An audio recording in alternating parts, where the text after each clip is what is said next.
Welcome once again to another episode of the Academy Critic. This time, we're going to be going over the 75th Academy Awards, honoring films released in 2002. So, we're in the 21st century now, and we're going to start off with original song. As always, the nominees for this year are I Move On from Chicago, The Hands That Built America from Gangs of New York, Father and Daughter from the Wild Thornberrys movie, Burn It Blue from Frida, and Lose Yourself from 8 Mile.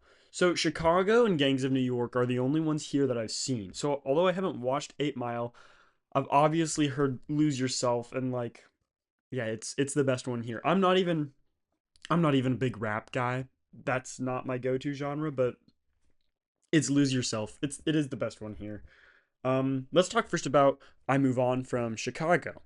This song is very, very jazzy. It does a really great job at matching the energy that you're finding in the rest of the songs that are in this movie, most of which are adapted from the original stage play. So, in that regard, it does a really good job of blending in. One of my favorite elements of this song is the fact that most of it is actually, the beginning especially, is entirely just instrumentals, which tend to be a bit more up my alley, even if jazz isn't my preferred genre. Now, the only other nominee that I've seen here is Gangs of New York. So let's talk about the Hands That Built America, which I think is a catchier song with a better melody that's more hummable, more singable. It's stuck in my mind more. I don't completely remember where in the movie this plays. It may have just been over the credits, in all honesty. I do remember a song playing over the credits, so I think it was probably that one. Um, but all around, I do prefer this song to I Move On, but at the end of the day, it's a good thing that Lose Yourself is actually winning. Now, the original score nominees are Road to Perdition, The Hours, Far From Heaven, Catch Me If You Can, and Frida. Okay, so I do have quite a few snubs. Not all of these are per se snubs because you can only have so many nominees, but there's a lot of songs that have great music from this year. Spider-Man is one example. The main theme is really good. Spirited Away has beautiful music, particularly Reprise. That's a really great song. The Lord of the Rings, The Two Towers, especially because the Riders of Rohan, that's the best song from The Two Towers, in my opinion. A lot of great stuff. But I want to take a moment to appreciate John Williams from this year. So obviously he got nominated for Catch Me If You Can, which is great, but he also did the music for Minority Report, which I'm not saying Minority Report should be here, but he did do the music for both of those movies on top of Harry Potter and the Chamber of Secrets, which has really good music. Yeah, it's got really great music, especially Fox the Phoenix. That's the best song from the Chamber of Secrets, and also Gilderoy Lockhart. But I think the my favorite score from the year is another John Williams. Yeah, he did like four movies at least from this year. My favorite of which, in terms of its music, is Star Wars Episode 2 Attack of the Clones. I mean, Across the Stars is a beautiful song, as is Love Pledge and The Arena, the beginning of which is very similar to Across the Stars, but later on gets it's the music in Attack of the Clones is wonderful. I think that John Williams should have had recognition for that, but he did get nominated this year, so let's just get into the actual nominees, starting with Road to Perdition, which is a Thomas Newman score. You know we love him here. The best song from this score, I believe, is Rock Island 1931. I think it's most memorable. It's got a really nice rhythm to it. Also, he incorporates the use of bagpipes, which is unlike the traditional Thomas Newman score, which tends to be a little bit more strings heavy, although those still play a massive role in the movie. Yeah, I think the score has a really delightful sound to it, and it really stuck out. I'm glad to see it here. The Hours. So the main thing I remember from The Hours' score is that it was very piano heavy. It's not as memorable or hummable as some of the movies we've already talked about. But I do remember as I was watching the movie thinking to myself, like, wow, the music here is really beautiful. So it does do a great job kind of setting the tone of each scene and getting you emotionally invested. Yeah, it's a really beautiful score. Now, already talked about John Williams in the snub category, but let's talk about his nominee, Catch Me If You Can. Yeah, the main theme, which is just called "Catch Me If You Can" by John Williams, that's the best. It's got a really nice jazz. I know you're gonna laugh at me because I said earlier jazz isn't my like preferred genre, but here I think it's got a really unique sound to it. There's like a nice back and forth with some of the instruments that he's using, which flows really well with the themes of the movie and the story of the movie. Yeah, it's no secret that I love John Williams, but that being said, of these nominees, Road to Perdition is probably actually my favorite. The nominees for sound editing are Road to Perdition, Minority Report, and The Lord of the Rings: The Two Towers. The only snub I'm going to throw in here is Star Wars Episode 2: Attack of the Clones. You guys are going to think that I'm going to just nominate this for everything. No, that's not true. I do think the sound editing in it is really layered and impressive and does a good job. I mean, that's one of the things Star Wars has always been amazing at, and I don't think that this movie is an exception to that. So, yeah, that's the only snub I'm going to mention. But let's talk about Road to Perdition, which I actually didn't notice too much of the sound design. It's got some basic stuff: city commotion, cars, rain, uh, glass shattering, and it all flows well, but it didn't blow me away. It wasn't something that I was picking up on or noticing too much while I was watching the movie. Now, Minority Report, being science fiction, it's got a lot more opportunity. It's got futuristic technology. It makes good use of it. Um, the scene that I think actually has the most noticeable sound editing is the chase scene when Tom Cruise is being chased by the like jetpack police. They've got to have a name, I'm sure, but yeah, I think because they're crashing through, and there's also the sounds of the packs themselves, but also the cars. The cars are in a different scene, but yeah, throughout the movie there is nice sound design that's sprinkled in and edited together really well because it's a dense world, and the layering on top of it is they do a really good job with it. Almost forgot to mention this scene, but I did want to mention one of the scenes where Tom Cruise is looking through the crime visions of the psychics. The sound editing in those scenes is pretty tastefully done as well. I just wanted to throw that out there before moving on to the winner of this award, which is The Lord of the Rings: The Two Towers. I mean, the sound editing is on full display in this movie. I mean, the grand battles, and I mean, there's it's very layered. It's you can't just pick out one example because it's so long and it's consistent throughout the whole thing. But if you do want the best example to get a taste of what it is, watch or listen to the Battle of Helm's Deep. You're gonna understand immediately why it does deserve this Oscar. Now the nominees for Best Sound are Spider-Man, Road to Perdition, The Lord of the Rings: The Two Towers, Gangs of New York, and Chicago. Once again, I have to mention Star Wars Episode 2: Attack of the Clones as a snub. Amazing sound design. Just, I mean, obviously, like the ships and like lasers, like as always, sound great.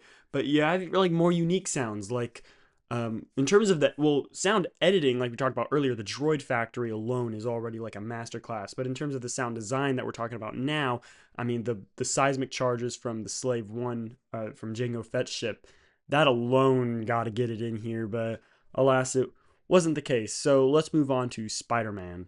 It had been a bit since I had seen Spider-Man, so I rewatched most of the fighting sequences where the sound really shines through. And I thought it didn't stand out to me, but it is very detailed. It is really good. Not too surprised to see it here, even if there were better options. But yeah, I don't have too much to say about this one or the next one, Road to Perdition. I'd actually have less to say, especially because I've already talked about it. Maybe I'm sleeping on the sound, or the Academy sees something more that I'm not really picking up on, but I wasn't blown away by the sound of Road to Perdition that much. The Lord of the Rings: The Two Towers, obviously, I'm kind of surprised actually that this didn't get the win, especially given that it won sound editing. Um, the Battle of Helm's Deep sounds amazing. Some of the sound that's held over from the Fellowship of the Ring, like the orc roars, sound amazing, as well as a lot of the new sound, like the dragons. There's dragons in this one, there's not in Fellowship. Um, they sound awesome. And also the Ents. I have to talk about the Ents. I mean, being literal walking trees, they have like really layered sound design, and also they do their sound carries a great amount of weight with them. Being walking trees, and it really captures their magnitude with all their footsteps and just the crushing in the branches. Really great work. A little surprised this one didn't win, actually. Gangs of New York. Okay, not surprised to see Gangs of New York here. It does have really grand battle scenes like The Lord of the Rings, although not as long or elaborate. And also because they're not creating their own like creatures like ants or dragons or orcs that have their own kind of sound design, it's not as creative or intuitive.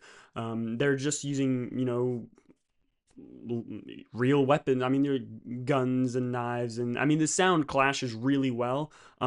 But it's not as impressive as something like the Fellowship of the Ring, or sorry, the Two Towers, or Fellowship for that matter. But it is really, really good sound design, I'd say. The winner of this award was Chicago. I shouldn't be too surprised at this because it is a music movie. All the musical sequences have a really great ebb and flow to them. Sound design is pretty much flawless. Although I do wish it had gone to something a little bit more interesting with its sound, like The Lord of the Rings, The Two Towers, but I can't pretend that it's not really well layered and sounds really good being a musical. Now, the nominees for Best Visual Effects are Star Wars Episode 2 Attack of the Clones, Spider Man, and The Lord of the Rings The Two Towers. Wouldn't have been too surprised if Harry Potter and the Chamber of Secrets got in here, but you can only have so many with 3 nominees, so I'm not too sad about it. Wasn't gonna win, so. Let's talk about Star Wars Episode 2 Attack of the Clones. I know that a big complaint about the Star Wars prequel trilogy is an over-reliance on CGI, and I do agree. It is especially for someone who loves practical effects as much as I do. It would be a bit more interesting if they diversified the visual effects a little bit more and used practical stuff. And I think it's a valid criticism or complaint, but it's also really hard to deny that the CGI, especially for the time, does look really impressive.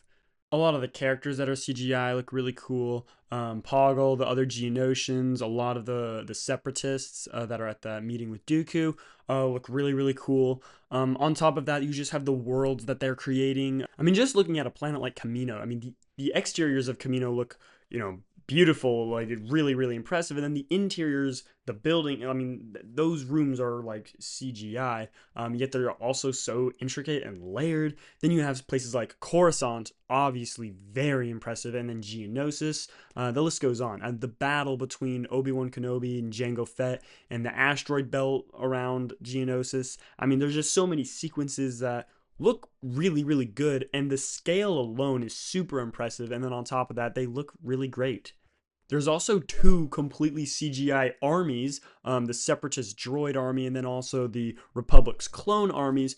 I mean, all of those have individual moving parts, and I know that's kind of a control C, just copy and paste the, because it's droids that all look the same and then clones that all look the same. So it's not as intricate as making individuals within the army, especially they all have like armor on. But there's a lot of moving parts, looks really good. I mean, yeah, the whole battle of Geonosis looks insane. I think that this movie has so much going for it in terms of its visual effects. I'm really happy to see it here. Okay, so the next nominee we're going to be talking about here is Spider-Man, and there's going to be a bit of a tonal shift here. I do think that there's a lot of VFX that look really good, especially some of him swinging around New York City. Really impressive and looks real, looks good, especially for the time. But there's also some stuff in here that doesn't look very good. The scene where the Green Goblin attacks that parade, and he's got all those, and he's flying around, and he's got all those balloons.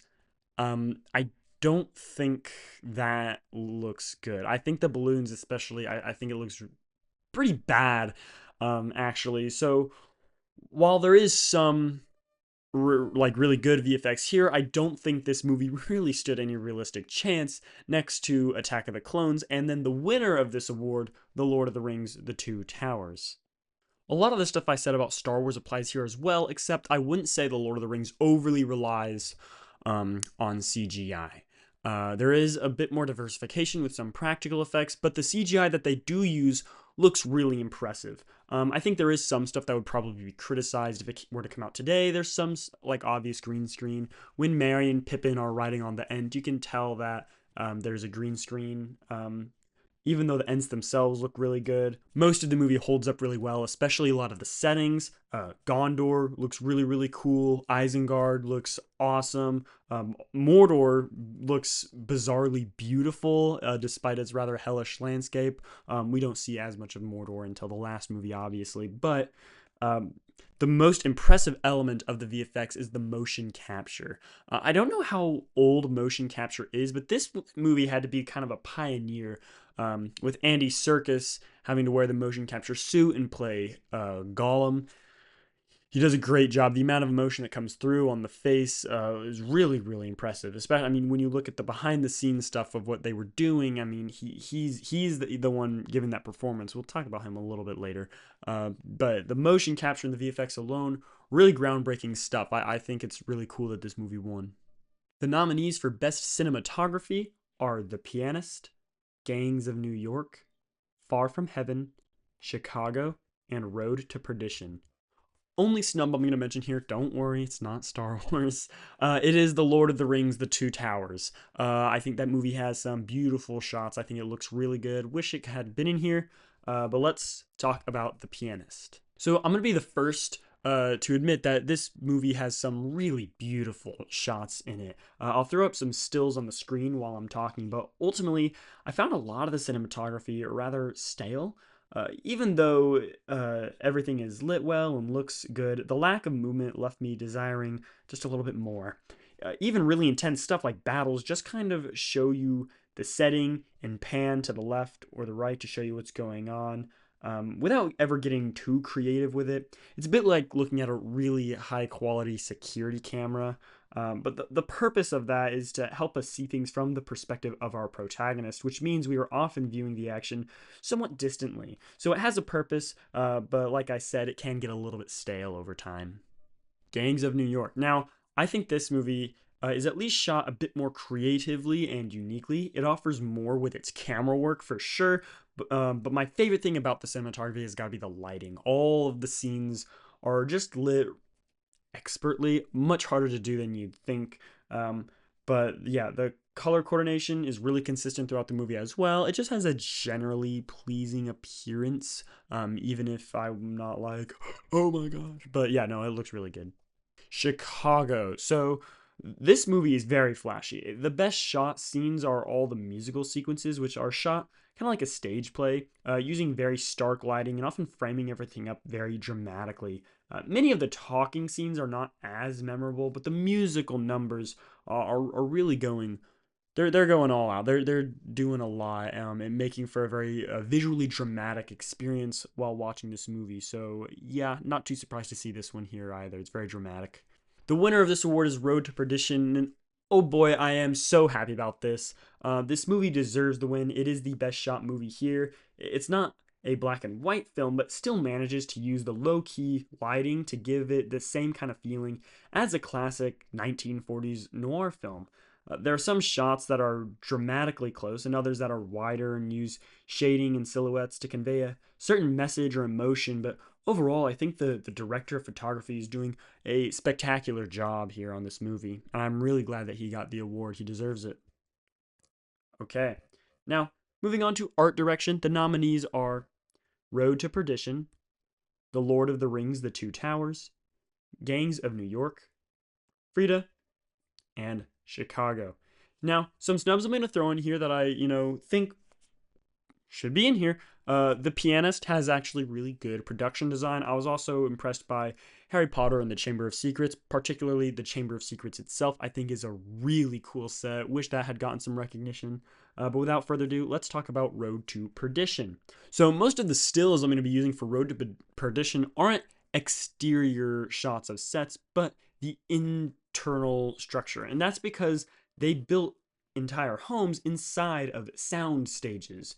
So because they are building these entire structures and houses inside sound stages, they are able to, rather than just building one room and then another room, they can just build the whole thing and then film inside that house wherever they need at a given time. And the detail is really cool. You would think that like they're just filming in a real home because it feels so real and lived in and detailed. But no, it's just a home constructed in sound stages for the movie, and I think that's pretty impressive. Anyone who's seen any behind the scenes stuff for The Lord of the Rings know the effort that went into the movie's art direction.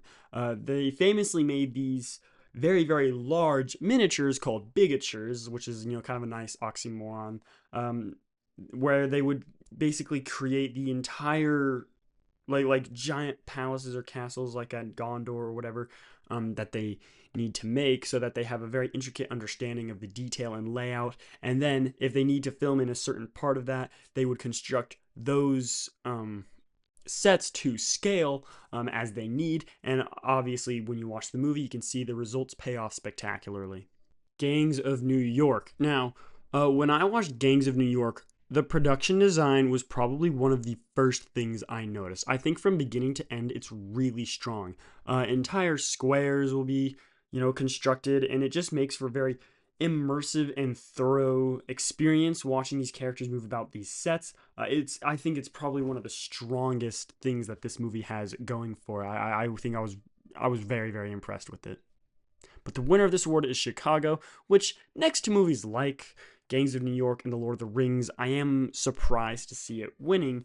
But Chicago does have strong art direction. A lot of the sets are made with the intention of looking like a Broadway-esque stage, while some are a little bit more simplistic, like the jail or courthouse. But overall, it's pretty good, but not the award I expected this movie to walk away with.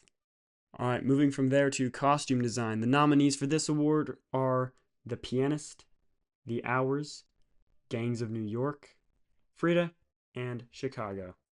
Starting off with The Pianist, I just gotta say, throughout the beginning of the movie, a lot of the characters are just wearing normal everyday clothing. It is still a period piece being set in the 1930s and 1940s.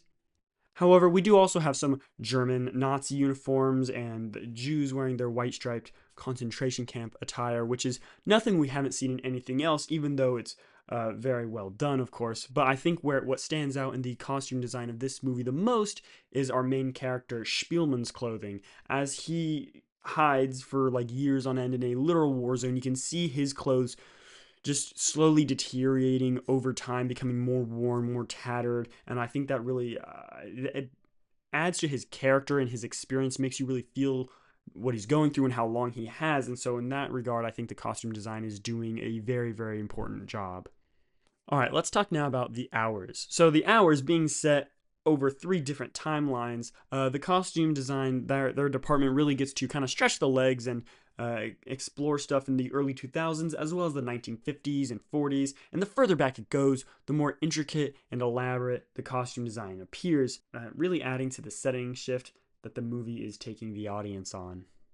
Okay, let's talk about Gangs of New York. Now, both of the movies we've talked about already are largely period pieces, set partially in the 1940s. However, Gangs of New York is taking things back a whole other century, into the 1840s, 1850s, around that time. And you know what? It's really impressive. The sheer quantity alone of costumes designed for the countless extras that they have in this movie, that alone is really impressive, and no small feat that the costume department has to go through. But on top of that, they all did a really good job making it feel real, lived in, believable. Yeah, I think they really showed up, the costume department, that is. Chicago is the movie that ultimately walked away with this award, and it is not hard to see why. There's a lot of diversity in the costume design here, ranging from average 20s fit to flashy Broadway drip, covering a lot of the middle ground too. The movie is maxing out the flapper energy with a lot of the costumes here. Although this is a really solid set of nominees, I'm not surprised that this one won, nor am I upset about it. The only 2 nominees for makeup are The Time Machine and Frida, which I actually haven't seen either of these. So although I can't really talk in depth about this award, I can throw out some movies that actually, can I even? I don't know. I don't know if I have the right to mention any snubs, but I'll just throw out some movies that I was impressed with their makeup. Like The Lord of the Rings, The Two Towers has really good makeup, as does We Were Soldiers. We Were Soldiers didn't get nominated for anything, and I wanted to throw it in for something. I think makeup is one where it would stand a pretty good chance, but like I said, I haven't seen either of the nominees. So let's move on to film editing. The nominees for film editing are The Pianist, The Lord of the Rings, The Two Towers, The Hours, Gangs of New York, and Chicago. So, what I will say about The Pianist is that this movie moves at a pace that is far too slow. I do actually think that the editing is one of the weaker aspects of this movie. The pacing is too slow. After Spielman goes into hiding, he stays hidden for a long time, and not much happens until the end of the war, which is, real, but it's also, I feel like we could have moved things along a bit faster. I think the movie could certainly be trimmed up and move itself along, but maybe the Academy is seeing something in it that I'm not. Now, The Lord of the Rings: The Two Towers, on the other hand, kept my whole attention well intrigued for well over 3 hours. Now, that's only because I've seen the the extended edition. Sorry about that. So technically, I saw a different edit than the theatrical cut, so I may not be completely qualified to judge this version of the movie. But even if you look at it on a macro level, each individual scene, the editing in there is super fast and splices together really well. It's a very well edited movie all around. Now, The Hours, unlike The Lord of the Rings, doesn't have very flashy editing. It's not an action movie, it's a rather slow paced drama. But what it's really doing that's interesting is weaving together three stories of different women. And as they kind of weave them together, it creates a very intricate flow that allows us to connect one character story to the other based on when they cut. We can tell whenever they cut from one scene to another timeline, based on when they cut. That choice allows us to better connect the emotions of those characters. It actually does a really great job building up what they're feeling, what they're going through, what point they are at in their life. I think the editing is doing a wonderful job being active in the storytelling in this movie. All right, the next nominee is Gangs of New York, and if I'm being completely honest, I think this movie is here because it's really big and really long. That being said, it's not like The Lord of the Rings, where I was engaged and didn't feel the runtime. For Gangs of New York, I actually felt every minute of the runtime, which is much longer than it needs to be, if you ask me. Not every scene needs to be here. I think this movie could very easily be trimmed up quite a bit, and I think it would be better if it were. I don't really think this movie should have been nominated for this award, actually. The winner of this award is Chicago, and if you want to know why, I honestly just suggest watching the opening musical sequence. It's a really good expression of the editing throughout this movie. Being about Broadway, it's trying to be as quick and flashy and dramatic as it can, and on all of those points, I think it does a really good job and is accomplishing exactly what it's setting out to do. The nominees for Best Actress in a Supporting Role are Meryl Streep in Adaptation, Queen Latifah in Chicago, Julianne Moore in The Hours, Kathy Bates in About Schmidt, and Catherine Zeta-Jones in Chicago. Queen Latifah in Chicago is playing this kind of two-faced warden who's very friendly with the inmates but isn't exactly their friend. Overall, she's not a character who has too much screen time, but it'd be hard to say she doesn't make the most of the screen time that she does have. Now, comparing her to Julianne Moore in The Hours, I think Julianne Moore, I don't even think she should be in this category. Julianne Moore is a lead. There all three women in The Hours are the leads, if you ask me. I think it's a little bit whack that Julianne Moore is being put into this category when she plays such a large pivotal role in the movie. Quite frankly, I felt like this movie pretty evenly distributed the three leads. That's probably not true. I'm sure she probably doesn't have as much um, screen time as who they consider to be the lead, but as in this category, I think she's giving the best performance. I was really impressed with her. She's giving a very raw and very real performance. It's more subtle than some of the other ones. So, like the Oscars tend to like very flashy and outgoing performances. So do I as well, but something a bit more reserved like this really drew me in and got me to connect with the character on a deeper level, which I thought was really, really good. I think Julianne Moore should have had this award. So, Catherine Zeta-Jones in Chicago. So, she plays a character who tries to manipulate her situation to gain publicity. She uses her trial and prison essentially as a way to get the paparazzi over to her and maintain her fame even through her literal trials. Yet when Roxy shows up to prison and gets a lot of attention, she kind of sees that as a challenge and has to kind of befriend her for the sake of just gaining the spotlight, which makes for a really fun dynamic, and I think they actually play off each other really well. We'll talk a little bit more about Roxy in a minute, but Catherine Zeta-Jones is certainly very good in this movie, but I still prefer Julianne Moore. The nominees for Best Actor in a Supporting Role are Christopher Walken in Catch Me If You Can, John C. Reilly in Chicago, Paul Newman in Road to Perdition, Ed Harris in The Hours, and Chris Cooper in Adaptation. I do regret to say that I have not seen Adaptation, but I have seen all the other movies. But before we get into them, let's talk about a colossal snub, and that is Andy Serkis in The Lord of the Rings: The Two Towers. His portrayal of Gollum is undeniable. They might not be giving it to him because it was partially motion capture, so they're like, oh, well, it's not all you, a lot of it's CGI. I don't think that was I don't think that's fair to him. I think if you look at what behind the scenes and you just look at what he's doing so much. So yeah, Andy Serkis should have been here. But without further ado, let's talk about Christopher Walken in Catch Me If You Can. Christopher Walken does a really good job as the dad in this movie. Being so forward-thinking and headstrong, showing a lot of initiative, it makes sense why Frank Jr. would take after him, but in a little bit more of a criminal sense. If you want a really good example of Christopher Walken's acting in this movie, watch the dinner scene where Frank buys him a car. It's probably his best and most emotional performance from this movie. Yeah, Christopher Walken is really, really good. Now, John C. Reilly in Chicago is a bit of a surprise, if I'm being honest. Don't get me wrong, he's good throughout most of the movie, but he's not exactly disappearing into a role. I wasn't too impressed with a lot of his performance. I mean, he's not. I don't think there's any scene where he's bad. Like, I mean, I don't know. Just watch the scene where he goes to meet up with the lawyer. I don't think he's anything too crazy. Sorry. Now, Paul Newman in Road to Perdition is playing this brutal mob boss who has although he's cruel and evil, obviously, he also has a bit of a soft side, though not soft enough to overcome his all business stern attitude. So while I do think Paul Newman is doing a really good job, I wish he had a little bit more screen time to show it off, because I know that he can do really great stuff. Now, although I haven't seen the winner of this award, the movie Adaptation, Ed Harris in The Hours is probably my favorite performance that I have seen.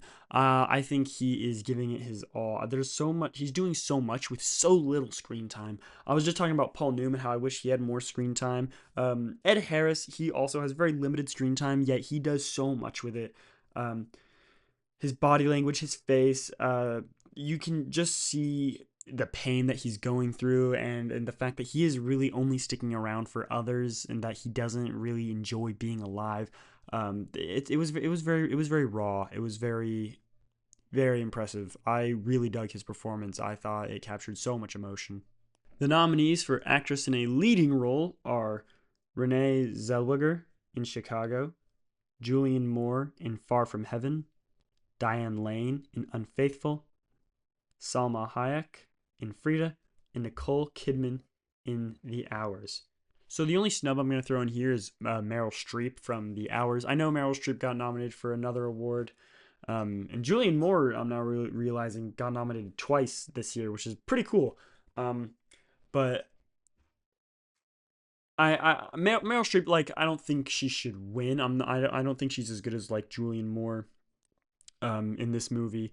But I mean, it's Meryl Streep. I was certainly noticing, like, yeah, she's doing a really good job, even if it's not the best performance of the movie. This movie was very strong acting wise. But without further ado, let's jump into Renee Zellweger in Chicago. So Renee is pretty good in this movie. She plays this girl who just wants the spotlight. She's got all these dreams about what she wants to be and what she wants to do on Broadway. And then when those are robbed from her, she commits murder and has to go on trial. But through that, she ends up being able to kind of get that spotlight that she's always craved, which I think is a really cool idea. I think Roxy is the character. Renee is doing a really good job, making a pretty memorable performance, honestly. So Nicole Kidman in The Hours is awesome. One of the three amazing leads, in my opinion, they're leads in this movie. Nicole's portrayal of Virginia Woolf is very memorable and also very subtle. It's more subtle than the other two performances, and also Ed Harris's performance. A lot of the scenes that are in this movie involve her like rather stone faced, looking kind of pissed off at the world because she's got more going on internally than she has externally. But you're still able to see that, which is really hard to do. But I think that the scene that really kind of hit it all home and brought it all together beautifully is her monologue at the train station. I think that's the scene that's ultimately getting her the Oscar. And yeah, she does deserve it. She's really good in this movie. Now, the nominees for actor in a leading role are Jack Nicholson in About Schmidt, Daniel Day-Lewis in Gangs of New York, Michael Caine in The Quiet American, Nicolas Cage in Adaptation, and Adrian Brody in The Pianist. Let's talk first about Daniel Day-Lewis and Gangs of New York.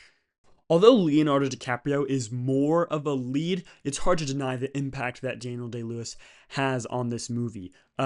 Watching him here did remind me quite a bit of his later performance in There Will Be Blood. It's not as good as that, but just the energy that he's putting out there, the performance, how much he's just pouring onto the screen. The movie's dripping with his performance. He makes an impression, to say the least. And to just hit home how good of an actor he has and how much range he has. Shortly after watching Gangs of New York, I watched Phantom Thread, a movie that came out much later on in his career. But they're just so different, and I just think it really hits home that, Daniel Day-Lewis as an actor is really something else, and this movie is a great example of that. Okay, Michael Caine in The Quiet American. While I've only seen three of the nominees here, Michael Caine's performance is definitely the least memorable. It's not bad, but he doesn't disappear that much into the role. What I will say is that he's the most memorable part of an overall rather forgettable movie. Okay, Adrian Brody in The Pianist. This is a very iconic actor win, for a few reasons. I think that Daniel Day-Lewis is giving a louder and more imposing performance in Gangs of New York, but there's more subtlety, more reserved and realistic acting on Adrian Brody's part when he's portraying Spielman in The Pianist, especially as he has to grapple with the deterioration of his world, of his family, his community, his entire life as it just falls apart. I think he handles it really well. It's also really cool that he won this award because he is still the youngest person to ever win this award. So, boom, records.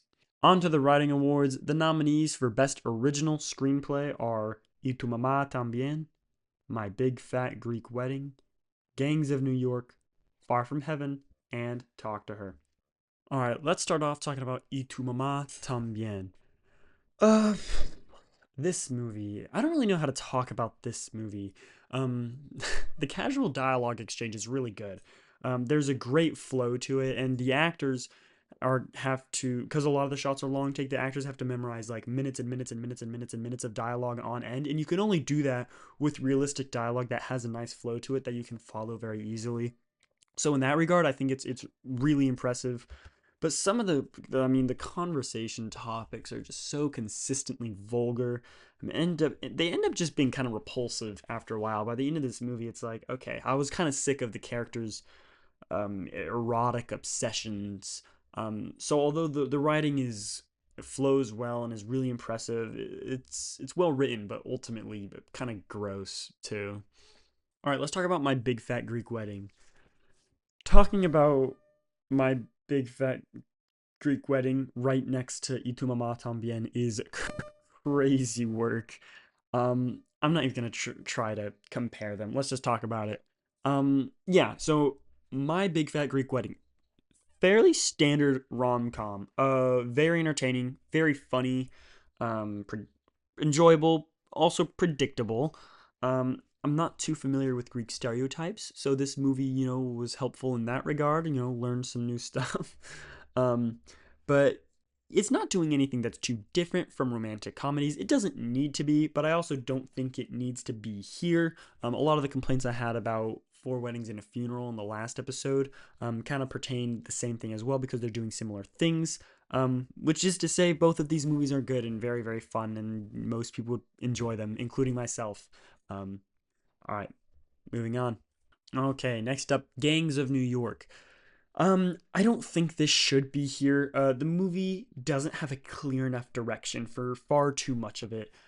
It just kind of does whatever, you know. There's a lot going on, but at the same time, I feel like there's just nothing going on, but also a lot going on. It's weird. It's a rather crowded screenplay. Most of the movie, it's this period piece crime drama, but then it becomes like a political drama at the end for some reason, which I didn't see. Like that, I didn't feel like that was something that was well set up. Um, and for how long the movie is and how much time we spend with these characters and the stuff that's going on, you'd expect me to care about it quite deeply, but quite frankly, I just don't. It doesn't really grab me in that way. Yeah, at the end of the day, I don't really think this movie fully knows what it wants to be, which is sad to say about something with so much potential. Okay, the nominees for Best Adapted Screenplay are The Hours, Chicago, Adaptation, About a Boy, and The Pianist. Only snub I'm going to throw in here is The Lord of the Rings, The Two Towers. It would have been really cool to see it here as well, but let's get into the actual nominees, starting with The Hours, which I think has a very, very, very strong screenplay. I think this movie does a really good job putting subtext into the script. Um, Now, I can always kind of understand what's on the mind of a character, what's going on internally, and while a lot of that like goes down to the actors themselves as well as the director guiding the performances, it all kind of starts in the screenplay. You have to have a screenplay to work with if you're going to get that much depth into the characters in the first place, and I think that's something that this movie shines through in. Also, I talked about this earlier in the editing category, but this is also largely a screenplay area of expertise is the overlapping of the stories and the flow and rhythm of the movie connecting the characters through the parallel stories that it takes you on. I just think it's doing a whole lot and I think it's really impressive. Okay, next up is Chicago. Just want to say real quick, I feel like the adapted screenplay nominees showed up a whole lot more this year, at least than the original screenplay nominees. And I'm saying that because Chicago is my least favorite of these nominees, and it's still really good. Um, I like the dynamic it sets up between Roxy and Velma. I didn't think that the courtroom scenes were anything too crazy, even though those are really good opportunities for really snappy dialogue that can be super engaging. Um, yeah, but ultimately, I think it did a really good job adapting the stage play. Not that I've seen the play, but the movie does have a good script. Okay, the winner of this award is The Pianist. And while I really like this movie thematically, I've already talked about the pacing issues. In fact, most of the movie, most of the final act doesn't even have that much dialogue, which isn't a complaint, but it's just interesting to see a screenplay award here when a lot of it is screenplay less. No, screenplays do a lot because they also have to incorporate the actions and write down what he's doing, even though we mostly just think of the dialogue. But all that being said, I think the pacing, I think there's a lot that could have been trimmed down in this script that they kept in. um, I do wish we had spent, but something I want to add, I know I'm talking about getting rid of stuff, but I think we could have added some stuff. One of those things being spending more time getting to know the Nazi that helped protect Spielman. You know, what's his backstory? What's his like motives?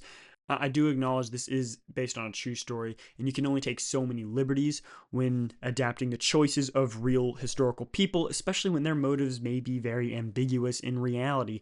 So I understand that and I heed that. I'm not going to deny that.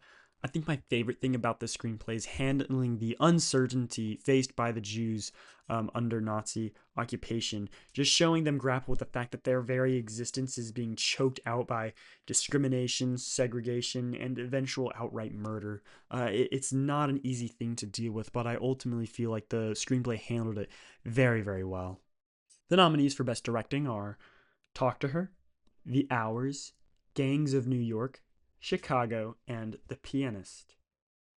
So, snub The Lord of the Rings: The Two Towers. The Lord of the Rings: The Two Towers is a wonderfully directed movie. I mean, I don't know why they think this one is so much worse than The Fellowship of the Ring and The Return of the King, but um, I actually like The Two Towers more than The Fellowship of the Ring. But a lot of that is because I'm a big Gollum fan. I love Gollum. I'll get into that more later. But the other snub I want to mention, I just wanted to mention this movie at some point here. But Punch Drunk Love, I'm not surprised it's not here, but Punch Drunk Love is a really, really good movie. So I figured I'd throw that out there. But without further ado, let's get into the nominees, starting with The Hours.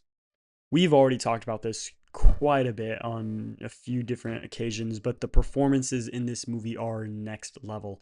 Um, I don't want to beat a dead horse with that just because we've been over it a few times already, but I'll just say I think the performances are the most consistent and impressive part of this film's direction, and it's really, really good. All right, now let's talk about Gangs of New York. Okay, so I love Martin Scorsese, but this is not his best work. Which sucks to say because there's a lot to love here, but I don't feel like the vision was fully fleshed out when they were making this movie. If you compare this with the last Scorsese movie I talked about, Goodfellas, you begin to see some key distinctions. So Scorsese would eventually say down the road that The Departed is the first movie he made with a plot. And when you look at a lot of his movies before The Departed and also after, you see that a lot of them aren't so much about following a strict story structure, but about following a character and being thrown into their world and their experiences. And I think that's something that Scorsese does a really good job with. And now this is where I'm going to compare or contrast Gangs of New York with the last movie we talked about, Goodfellas.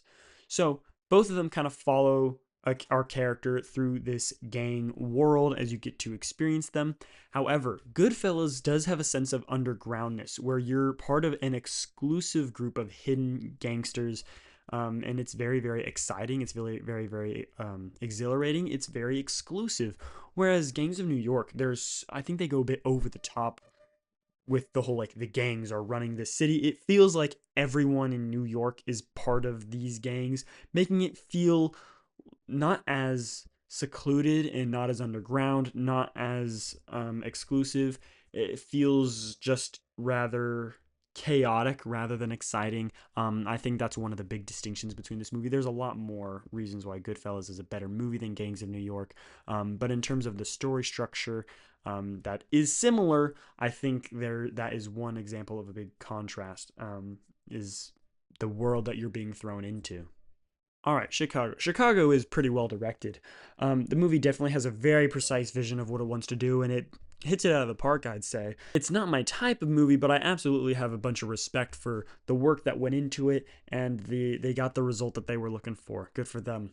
Okay, the winner of this award is The Pianist, and I do feel like I've actually spent quite a bit of time in this video talking about things I don't like about The Pianist, so you guys might be surprised to hear this is actually, I think, one of the best movies of the year, and I think Roman Polanski is a super talented director. I'm super glad he's an Oscar winner. He definitely deserves to be one. So yeah, I feel like I've been dogging on this movie for some of the pacing or whatever, but I actually think this movie is wonderful. It's certainly one of my favorites. Really glad to see it here. The foreign language film nominees are Zus and Zo, The Man Without a Past, Hero, El Crimen del Padre Amaro, and Nowhere in Africa. I hate to say this, but I actually have not seen any of these movies. So I don't even know if I'm allowed to call out any snubs, but what I will just throw out there is that Spirited Away is nowhere to be seen. And with that in mind, let's talk about the animated feature category.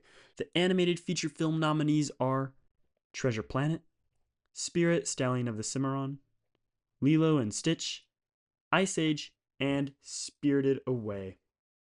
Let's talk first about Treasure Planet. So, Treasure Planet is the first Treasure Island adaptation that I've seen. I haven't read the book, I haven't seen any of the other movies, haven't seen the Muppets movie, but I've seen this now, and I watched it very recently. I watched it for this channel, which is too bad because I would have been all over this as a kid. This would have been, I mean, it's science fiction pirates. That as like would have been straight up my alley. So it is a little bit too bad that I got around to this movie so late, but it was a pretty good time. I just woke up pretty early and I couldn't go back to sleep, and I had a couple hours before school, and this movie was only an hour and a half, so I figured I'd just throw it on.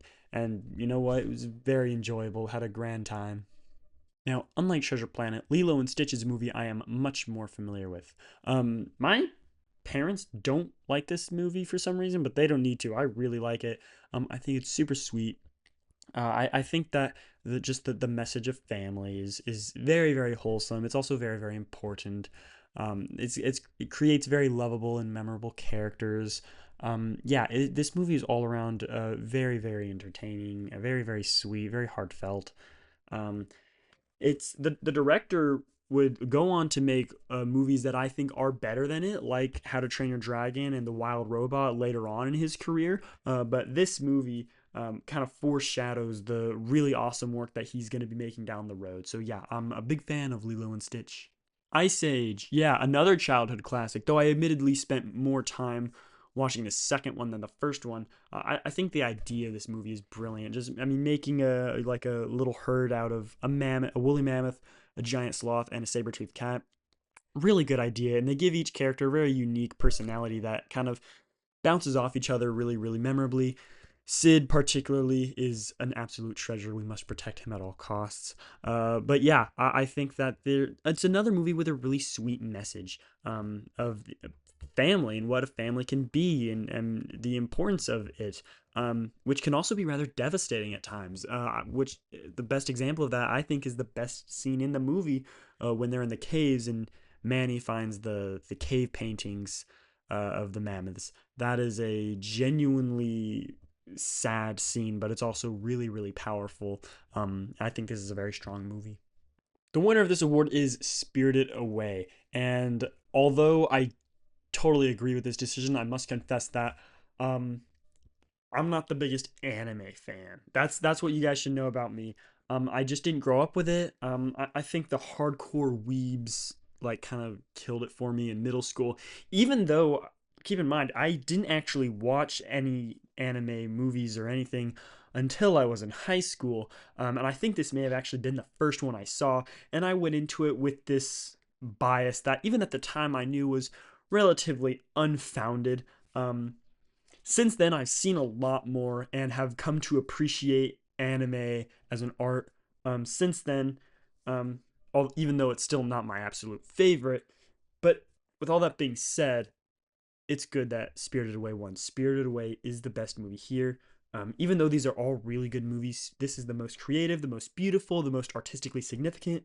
There are some shots here that are just absolutely gorgeous, and the music is wonderful as well. So yeah, it took me. I did. Don't worry, I did rewatch Spirited Away for this video. I hadn't seen it since high school, and since then, yeah, I've watched a lot more anime and grown more appreciative of what the artwork is accomplishing. And so yeah, I enjoyed this movie more. I didn't think it was a bad movie. I never thought Spirited Away was a bad movie. I just knew it wasn't really up my alley. I'm still not the target audience, but I can recognize when it's a good movie, and this one certainly is. So yeah, Hayao Miyazaki definitely deserved this award. It's really good that he got it. All right, last but not least, we have the Best Picture award, and the nominees for this award are The Pianist, The Lord of the Rings: The Two Towers, The Hours, Gangs of New York, and Chicago. The only snub I'm going to throw in here is Catch Me If You Can. Catch Me If You Can is one of my favorite movies of the year. I really wish it had gotten in here. But alas, let's talk about The Pianist.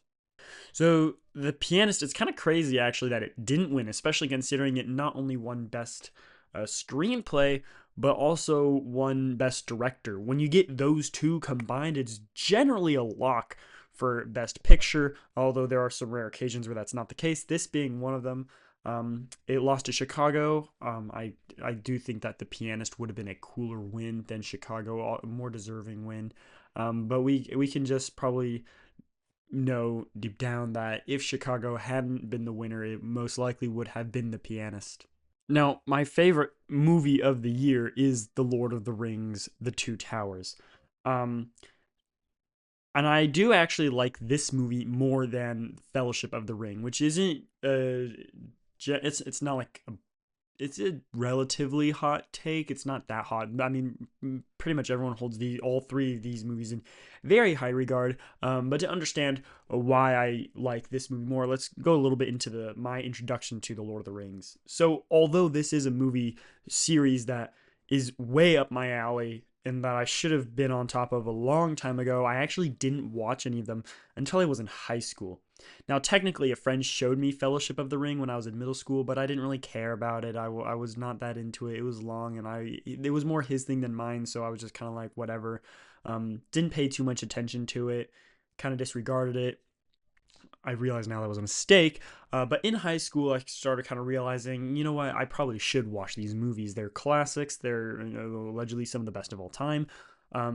But I wanted to read the books first. So from a different friend, I borrowed The Hobbit and The Lord of the Rings trilogy by J.R.R. Tolkien, and I read through them, and they were really good. And then after that, he showed me all of the movies, and I instantly just realized this is what I've been missing out on, and I just kind of quickly fell in love with them. But the Two Towers I was particularly looking forward to because now the Two Towers isn't my favorite of the trilogy as Return of the King, but I do like it more than Fellowship because of Gollum. Gollum is the best character in The Lord of the Rings. I think. I mean, obviously, Andy Serkis plays him very, very well. But even when I was reading the books, whenever we would go back to Frodo and Sam and Gollum, I just locked in anytime Gollum was there. I just found him intriguing, and I really liked. I just as a character I loved him, so I always locked in when he was there. And so even though I was loving Fellowship of the Ring, he's pretty much completely absent from that movie, and I knew that The Two Towers is really his movie, so I was getting really, really excited to watch that. And then when I did, of course, he didn't disappoint. So this being Gollum's movie holds a little special place in my heart, just because I adore him as a character so much. But yeah, all that being said, this movie should have won Best Picture. The Hours. Yeah, I don't have too much to say about The Hours that I haven't already said, so I'm just going to go by saying that this is the middle movie when it comes to the nominees. It's not as good, I think, as the movies that I just talked about, but I do consider it better than the movies I'm about to talk about. The first of those being Gangs of New York. So this is not a bad movie. It's just not great. It's okay, but honestly, that's a really tragic thing to say about a movie like this because it's got so much potential. And I do think that there is a really great movie in here. There's just a lot of chaff along with it, and you got to kind of pull that good movie out. If they'd spent more time on the screenplay, trimmed the movie down in the editing room, I can see this being a movie that I can get really into, but as it is, I'm just not, I'm afraid.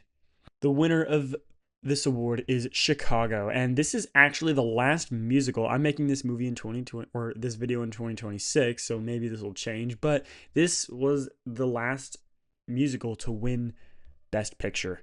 Um, so being the only one to do so in a long time, the only semi-recent, and this is like 20 something years ago, the only semi-recent film to win in its genre. I wish this were a movie I was a little bit more on top of in terms of its win, but I do just think that there were stronger movies that came out this year, even though Chicago is a very enjoyable movie.